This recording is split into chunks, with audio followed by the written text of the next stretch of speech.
I always thought the most dangerous thing in my marriage would be something obvious. Cheating, money problems, midlife crisis with a motorcycle and bad tattoos. Turns out, it was YouTube. My wife Vanessa didn't change overnight. It was more like watching someone slowly switch operating systems while pretending everything was fine. We'd been married 8 years, nothing dramatic. House, dog, shared bills, same grocery store, same Friday takeout, comfortable, predictable, real. And then one day she started saying things like, "I feel like I'm evolving." That's never good. You don't hear that sentence in happy marriages. You hear it right before someone starts speaking like a podcast intro. At first I laughed. "Evolving into what?" I asked. "Should I buy more bananas or something?" She didn't smile. "I'm serious, Daniel. I know. That's what worries me." Then came the next stage. "I need growth. I feel like we're in different places." "You're comfortable." Comfortable. That word started appearing a lot, like she discovered it in a handbook titled How to Politely Say Your Husband is Boring. One night we were sitting on the couch. She was scrolling through clips of relationship panels. You know the type. Bright studio lights, dramatic music, and 3 people arguing about high-value energy, like they were negotiating nuclear treaties.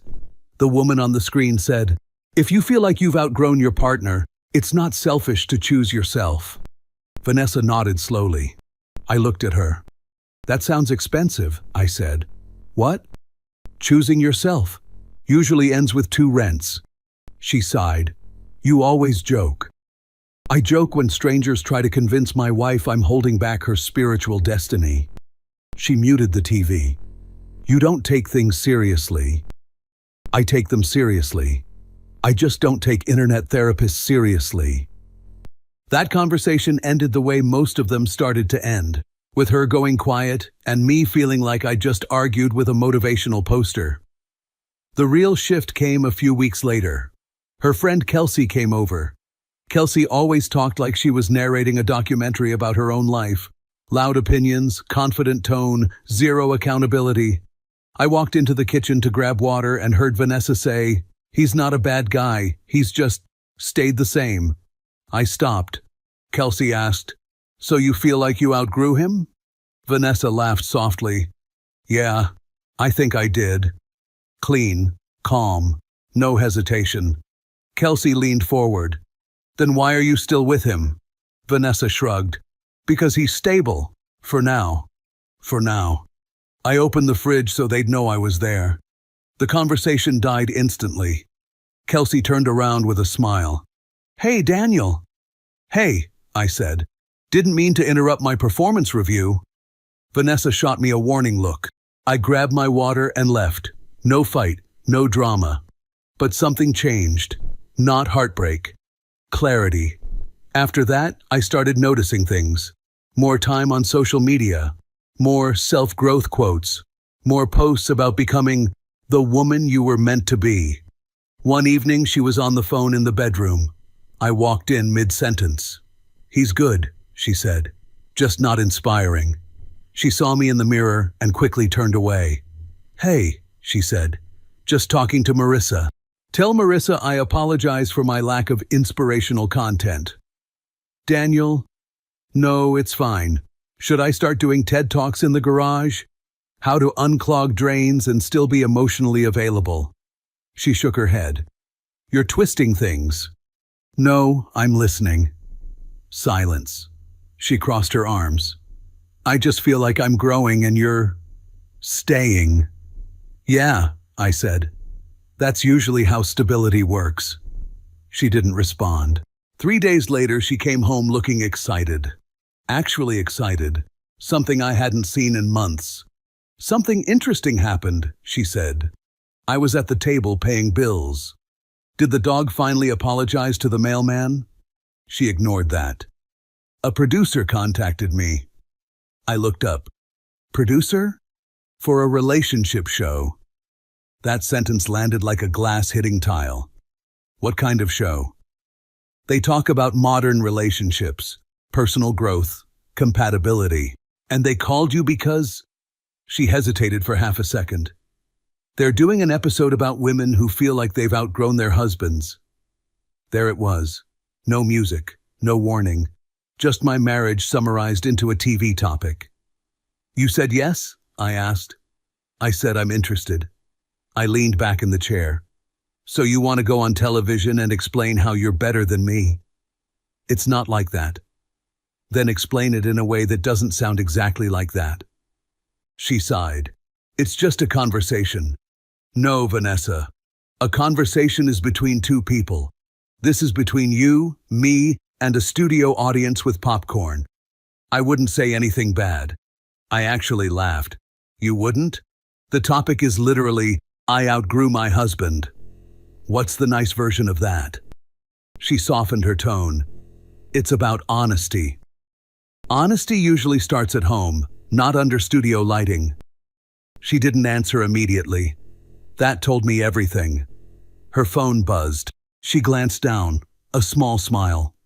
They want to schedule a call, she said. I nodded slowly. Of course they do. And that was the moment I realized something important. My wife wasn't trying to fix our marriage. She was preparing to narrate it. The call with the producers happened 2 days later.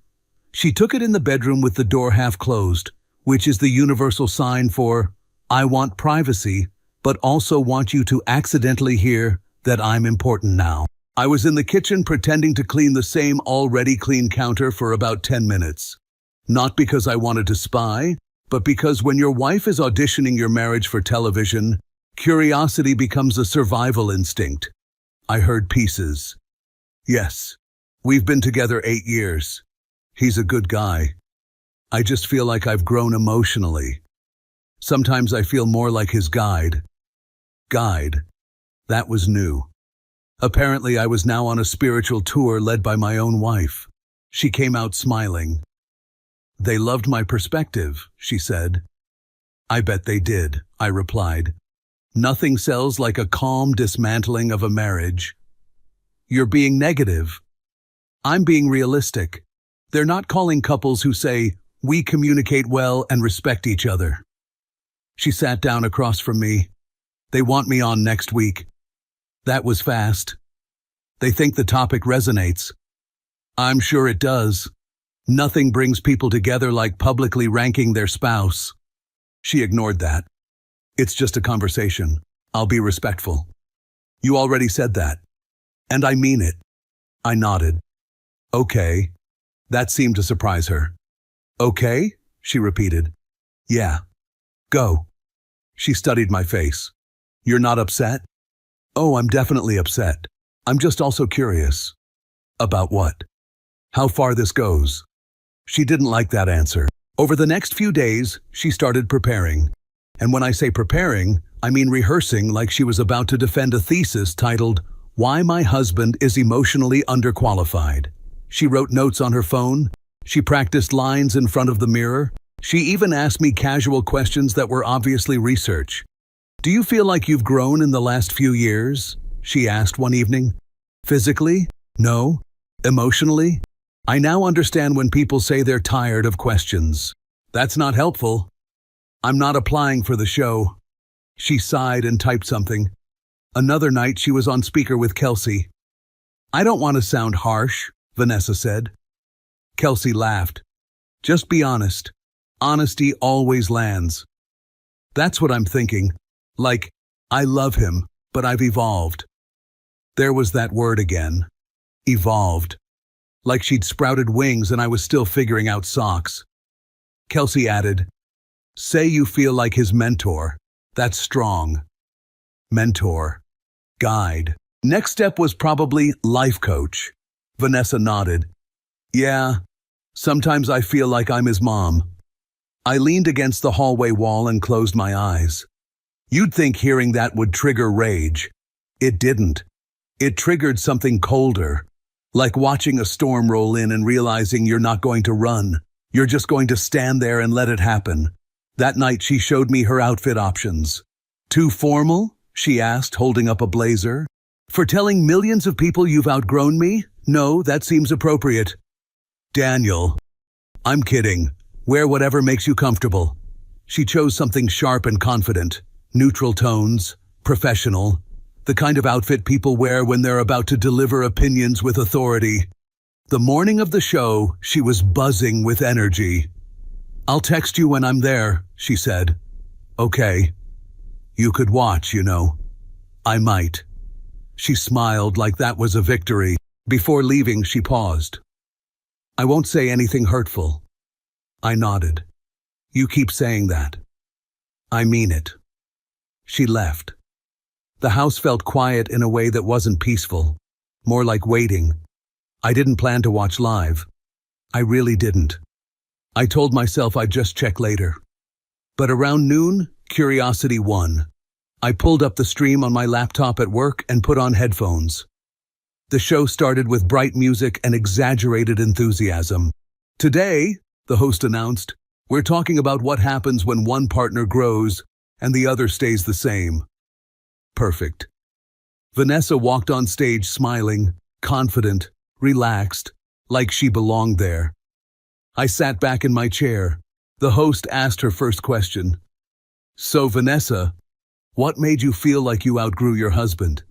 She answered without hesitation. "I started working on myself emotionally, reading, reflecting, understanding my needs, and I realized I was doing most of the growth alone." The audience nodded sympathetically. I whispered, "Of course they are." She continued, "He's a good man. He really is. But sometimes I feel like I'm guiding him, like I'm the one pushing the emotional maturity." There it was. Guide. The host leaned forward. "So you feel more like his mentor?" Vanessa smiled. "Yes, exactly." The audience murmured. Some even laughed softly, like this was relatable. My jaw tightened. Then she added, "Sometimes I feel like I'm his mom." That one got actual laughter, not cruel laughter, but enough. I stared at the screen. The host asked, "Why stay in the relationship if you feel that way?" Vanessa tilted her head slightly. "Because he's stable, he's reliable, and, for now, that still matters." For now, same phrase, same calm tone. I leaned back slowly. The host nodded. "So you're unsure about the future?" Vanessa took a small breath. "I'm not sure he's the kind of man you grow toward, you know? Someone you follow." That was it. That was the line. "I'm not sure he's the kind of man you grow toward." The audience reacted louder, some surprised, some approving. I felt nothing. Not anger, not sadness. Just a quiet click in my head. Like a lock turning. I watched the rest in silence. When the segment ended, she smiled, waved, and thanked the host. The show cut to commercials. I closed the laptop. 5 minutes later, my phone buzzed. "Vanessa, did you watch?" I stared at the message, then typed, "Yes." 3 dots appeared. I waited. "Vanessa, you understand it's just the format, right?" I smiled slightly. "Me, yeah, I understand." Another pause. "Vanessa, we'll talk tonight?" I looked at the screen. "Me, sure." I put the phone down. And for the first time since all of this started, I stopped wondering what she meant and started thinking about what I was going to do next. That afternoon, I didn't rush home. I finished work, answered emails, even stopped for gas like it was a completely normal day. It wasn't. But I've learned something over the years. When everything around you suddenly gets dramatic, the calmest thing you can do is slow down. By the time I got home, Vanessa was already there. She was sitting on the couch with her phone in her hand, clearly waiting. The TV was off. The house felt staged, like we were about to shoot another episode. "Hey," she said carefully.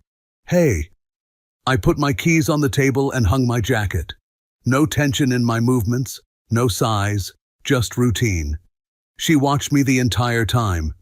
"So, you watched?" she asked. "Yeah." "And?" I sat in the armchair across from her. It was well produced, her eyebrows pulled together. "That's it?" "You looked confident. You spoke clearly. The lighting was flattering." "Daniel?"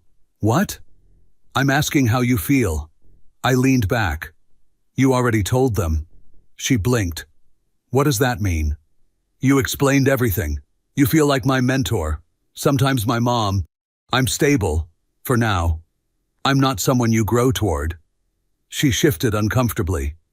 It sounds harsher when you repeat it. Funny how that works. I didn't mean it in a cruel way. I know, you meant it in a thoughtful, well-articulated way. That's not fair. No, it's accurate.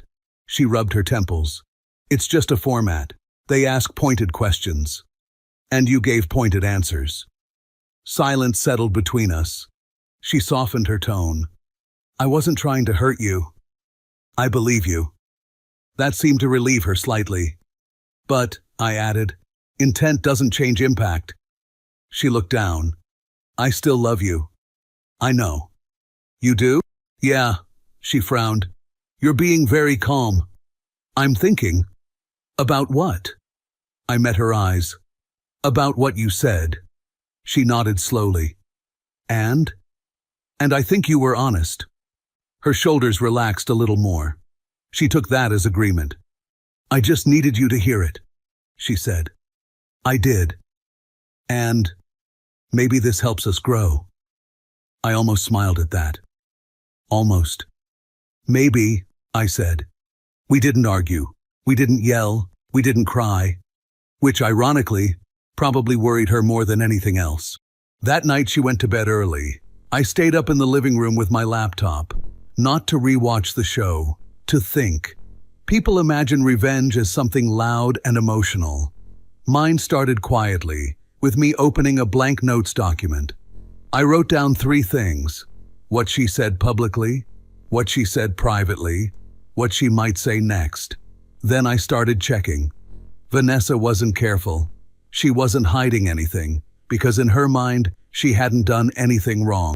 Her social media was full of comments under clips from the show. You're so brave. You deserve someone on your level. Don't settle. Queen energy. She liked almost all of them. That told me more than anything.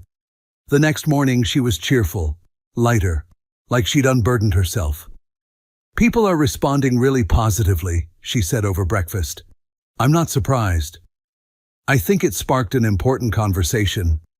About upgrading husbands? She rolled her eyes. You're twisting it again. No, I'm summarizing. She checked her phone again, smiling slightly. Somebody clipped the part where I said, I'm not sure you're someone to follow. It's getting shared. Congratulations, I said. I'm trending. Daniel, it's fine. Fame suits me. She laughed nervously. That was new. She wasn't sure how to read me anymore. Later that day, while she was in the shower, her phone buzzed on the kitchen counter. I wasn't planning to touch it. I didn't need to. The notification preview lit up the screen. Kelsey, you handled him perfectly. Don't backtrack now. Perfectly. Another buzz. Kelsey, remember what you said? Stable is temporary. I didn't pick up the phone. I didn't scroll. I didn't need more. Sometimes 2 lines are enough. That quiet click in my head from yesterday, it turned into a decision.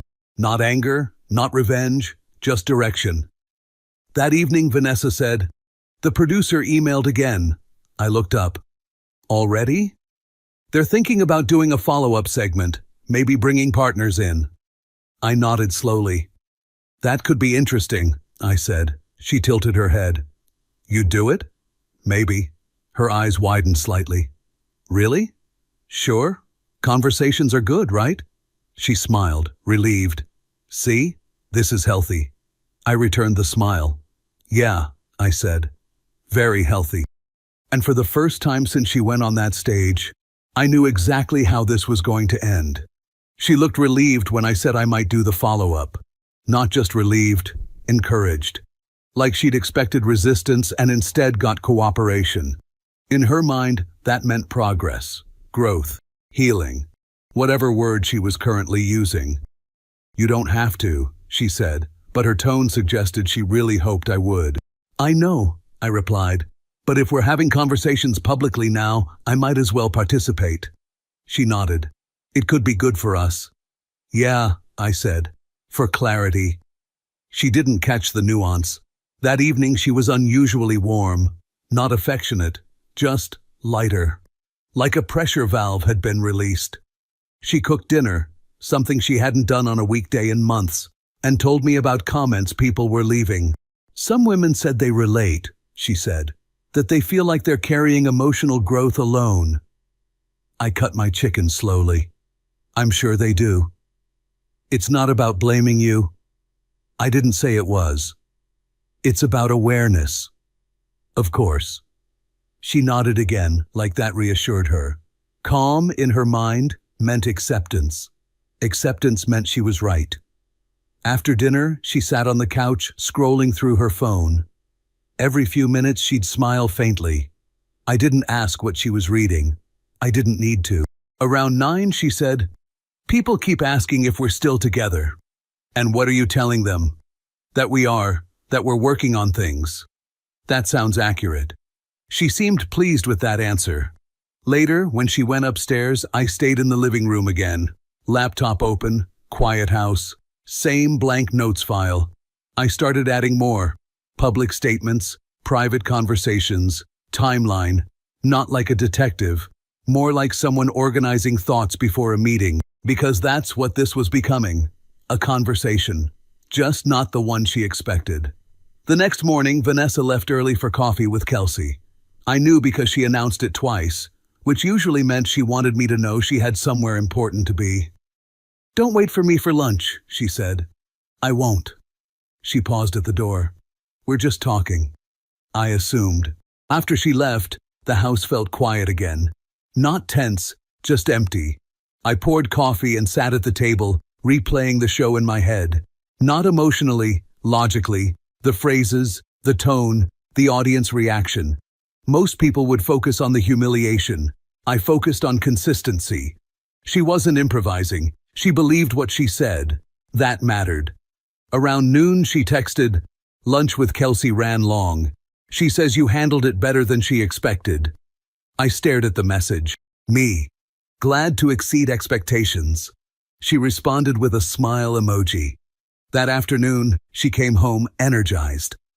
"Kelsey thinks the follow-up could be really good," she said. "For ratings? For closure. Those are sometimes the same thing." She laughed softly, assuming I was joking.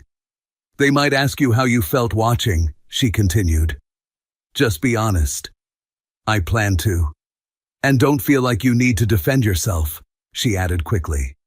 "It's not about winning. I'm not interested in winning." That answer seemed to reassure her again. She sat down next to me. "I think this could actually help us." "How?" "By putting everything on the table." "Okay." She leaned back, satisfied. "I'm glad you're open to it." That night she fell asleep quickly. I stayed awake longer, staring at the ceiling. Not angry, not replaying arguments, just assembling. When people think of preparation, they imagine gathering evidence like a courtroom drama. Mine was simpler. I was preparing clarity. The next day, she received the official email while we were both in the kitchen. "Oh," she said, reading. "They want both of us on Friday." "That soon?" "They say it keeps momentum." "Of course it does." She looked up. "Are you still okay with it?" "Yes." "You're sure?" "Yeah." She smiled. "Good. I think this will be productive." I almost laughed at that word. Productive. Like we were optimizing a workflow instead of dismantling a marriage. Later that evening, she said, "They asked if there's anything you want them to know beforehand." "Tell them I'm calm." "That's it?" "That's it." She nodded. We watched TV together that night, not really watching, just sitting in the same room. At one point, she reached for my hand. I let her hold it. It felt polite, familiar, distant. "You're not mad at me, right?" she asked quietly. I turned to her. "No," I said truthfully, because I wasn't. Anger burns hot and fast. What I felt was colder, more stable, almost resolved. She squeezed my hand. "I really think this is a step forward." "Maybe it is." And as she leaned back against the couch, comfortable in the belief that everything was heading toward understanding, I realized something. She thought the second show was going to validate her. I was planning to let it clarify everything. Thursday evening unfolded in that oddly careful way people behave when they both know something important is coming, but neither wants to poke it too hard. Vanessa had the producer's email open on her laptop and kept rereading it like it might change its meaning if she looked at it long enough.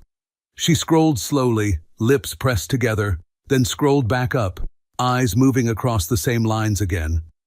I sat across from her with a mug in my hands, watching the steam fade.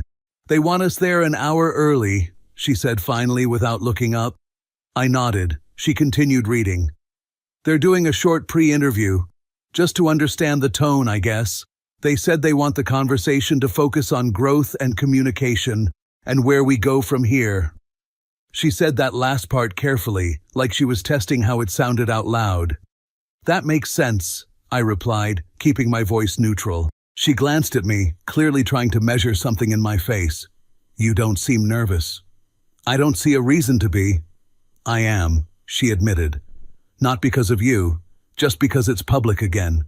I don't want it to turn into something messy." "It won't," I said. "There's nothing to gain from that." She leaned back in the chair, exhaling. "I just want it to feel constructive, like we're actually addressing things." "I understand." We moved through dinner quietly, not in silence, but in that restrained rhythm where each comment feels slightly deliberate. She mentioned a few new comments under the clip, some supportive, some dramatic.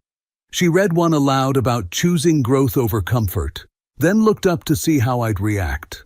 I didn't react much. I just nodded and kept eating. Afterward, she went upstairs to pick clothes, and when I followed later, the bed looked like she was preparing for 3 different versions of herself. A navy blazer, a lighter one, a soft beige top, darker shoes lined up neatly. She stood in front of them with her arms folded, considering. "I don't want to look confrontational," she said, "but I also don't want to look uncertain." "You won't," I told her. She held up the navy blazer against herself, checking it in the mirror. "This one feels balanced. Strong but not aggressive. It looks good." She hung it separately, like the decision mattered. "You should probably wear something simple," she added. "Not too casual." They said neutral tones read better on camera. "I'll manage," I said, half smiling. She gave a small laugh, but her eyes stayed thoughtful. "You're really calm about all of this." "I'm thinking more than reacting." She studied me for a second, then nodded slowly, apparently satisfied with that explanation. Later we sat on the couch with the TV on, neither of us really following what was happening. She scrolled through comments, occasionally pausing, sometimes smiling faintly. At one point she showed me her phone, a comment calling her brave, and watched me like she wanted confirmation that it was deserved. After a while she leaned her head back, closing her eyes. "I just hope tomorrow doesn't feel tense," she murmured. "It doesn't have to," I said. She reached for my hand and I let her hold it. The gesture felt familiar, almost automatic, but there was a distance to it now, like something remembered rather than something current. "I appreciate you doing this," she said quietly. "It's fine." She squeezed my fingers once, then stood and said she wanted to sleep early. I stayed downstairs a while longer, listening to the quiet house, letting the stillness settle. The next morning she was already up, moving with that purposeful energy people have before something they've rehearsed in their head. Coffee brewed, hair neatly done, makeup subtle but precise. She spoke less than usual, but not in a tense way, more focused. "They want me there earlier," she said while grabbing her bag. "I'll text you when I'm in makeup." "Okay." She paused at the door, like she wanted to say something else, then just nodded and left. I took my time getting ready. Nothing dramatic, just a neutral shirt, dark jacket, the kind of outfit that didn't draw attention to itself. The drive to the studio was quiet and uneventful, traffic moving normally, which somehow made everything feel even more unreal. The building looked smaller in person, a banner near the entrance, and crew members carrying cables and coffee cups. Inside, a production assistant greeted me with practiced enthusiasm and led me down a hallway to a waiting room. Vanessa was already there, sitting with a producer, posture straight, hands folded loosely in her lap. When she saw me, she smiled, not wide, but relieved. "You made it," she said. "Of course." The producer shook my hand, thanked me for coming, and spoke about wanting a meaningful conversation. I nodded, keeping things brief. Vanessa went to makeup, and when she returned a few minutes later, she looked composed, ready. She sat beside me and quietly asked if I was okay. I told her I was. She touched my arm lightly, more for reassurance than affection. When they called us to the side of the stage, we could hear the host warming up the audience, laughter echoing through the studio. Vanessa took a slow breath and adjusted her blazer.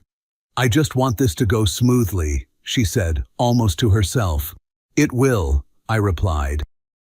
The stage manager started counting down, fingers raised in the air. Vanessa straightened her posture, eyes forward. I simply stood there, calm, hands relaxed. Then the cue came, and we walked onto the stage together. Vanessa smiled immediately, the same confident expression she'd worn in the first episode. She looked comfortable, like she had already rehearsed how she would sit, how she would hold her hands, how she would react. I sat down beside her. The host greeted us warmly, thanked us for coming, and turned to Vanessa first. "Last time you spoke about feeling like you had outgrown your husband. Since then, there's been a lot of response. How have things been at home?" Vanessa glanced at me briefly, then back at the host. "We've actually been talking more," she said. "It opened a conversation we probably needed." The host nodded. "And Daniel, what was it like watching that segment?" "Strange," I said. "It's not every day you hear your marriage summarized in 3 minutes." The audience gave a light chuckle. "But I understood what she was saying," I continued. "She felt she was growing. She wanted to express that." I listened. Vanessa looked at me, visibly relieved. She probably expected defensiveness. The calmness played in her favor. For now. The host leaned forward.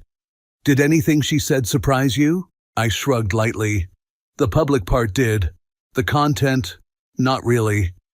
The host turned back to her. "Vanessa, hearing him say that, what do you feel?" She exhaled softly. "I appreciate that he's open. I know it wasn't easy. I just wanted honesty." "So where do you both see things going from here?" Vanessa spoke first. "I think we're figuring out whether we're growing in the same direction. That's the real question." I looked at her, then at the host. "That's fair," I said. "Clarity is useful." The host smiled, clearly thinking the conversation was moving toward reconciliation. The audience leaned forward slightly, expecting something emotional. "Vanessa was right about one thing," I added. "She has grown." And hearing her say it publicly helped me understand exactly how she sees me. Vanessa nodded, again taking that as agreement. "And what did you understand?" the host asked. I paused just long enough to make it natural. "That I was stable," I said. "Reliable. Useful. For now." The host glanced between us. "And how did that make you feel?" I met the host's eyes. "Clear," I said.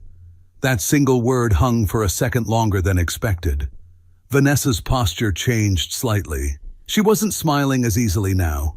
She sensed the direction, but she still thought it was part of a constructive conversation. The host sensed something shifting and leaned in slightly, like she didn't want to interrupt but didn't want to lose momentum either. "So what does that clarity lead to?" she asked. "It leads to understanding," I said. She didn't just say she felt she was growing. She explained how she sees me, stable, reliable, not someone to follow, someone temporary. Vanessa's head turned toward me, not sharply, just enough to show she hadn't expected that framing. "I didn't say temporary," she interjected softly. I nodded. "You said for now." She shifted in her seat. "I meant that relationships evolve. I wasn't labeling him as—" "I know what you meant," I said calmly, and I appreciated the honesty. Vanessa watched me more closely now. The confidence from earlier had faded slightly.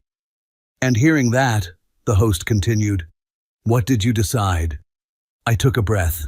I decided she was right about something important. That if someone feels they've outgrown you, I said slowly, you don't argue.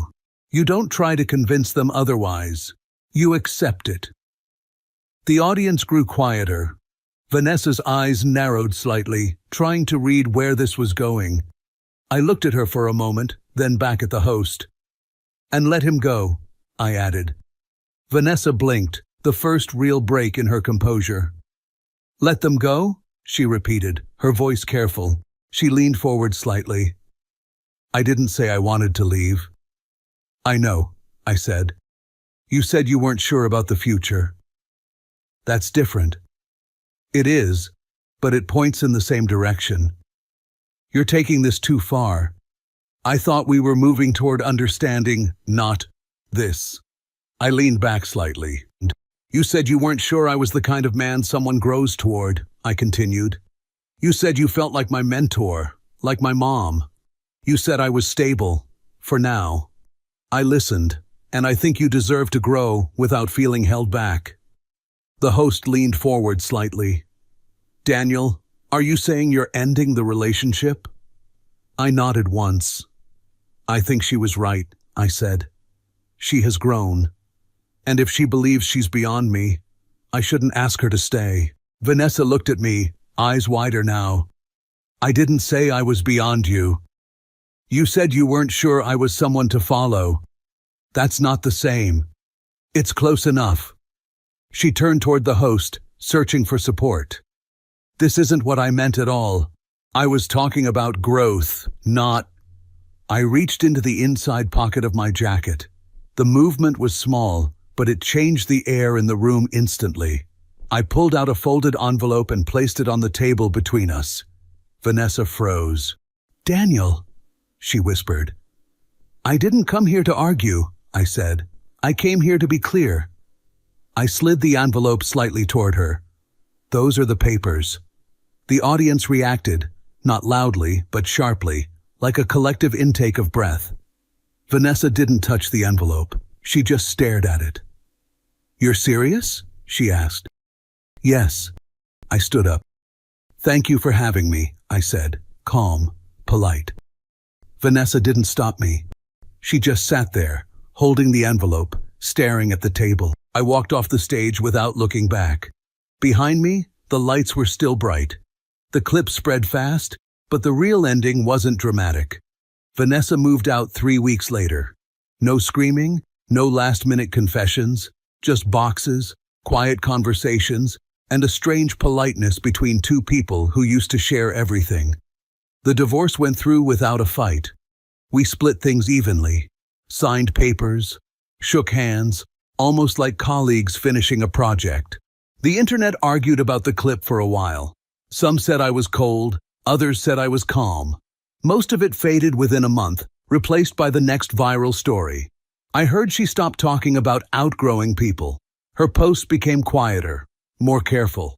Sometimes people asked if I regretted doing it publicly. I always answered the same way. No. She wanted honesty in front of everyone. I just finished the conversation the same way. If you felt this story hit hard, drop a like, subscribe for more, and share your thoughts in the comments. Your support keeps Steelheart beating.